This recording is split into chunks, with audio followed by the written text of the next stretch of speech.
தெலங்கானாவில் போலீஸ் வாகனத்தில் ரீல்ஸ் பதிவு செய்து வெளியிட்ட இளைஞர் மீது காவல்துறையினர் வழக்கு பதிவு செய்தனர்.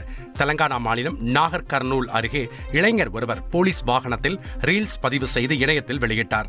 இந்த வீடியோ வைரலான நிலையில் இதுகுறித்து போலீசார் விசாரணை நடத்தினர். விசாரணையில் காவல் உதவி ஆய்வாளரின் உறவினர் இந்த ரீல்ஸ் வீடியோவை வெளியிட்டது தெரியவந்தது. இதனையடுத்து அந்த இளைஞர் மீது வழக்கு பதிவு செய்த போலீசார் விசாரணை மேற்கொண்டு வருகின்றனர். மத்திய பாதுகாப்புத்துறை அமைச்சர் ராஜ்நாத் சிங் கோவை வருகை தந்தார். சூலூர் விமானப்படை தளத்திற்கு வந்த ராஜ்நாத் சிங்கை மத்திய இணையமைச்சர் எல் முருகன் பூங்கொத்து கொடுத்து வரவேற்றார். விமான நிலையத்தில் முப்படை தளபதி, ஆட்சியர், வட்டாட்சியர், கோட்டாட்சியர் மற்றும் சூலூர் விமானப்படை அதிகாரிகள் உடன் இருந்தனர்.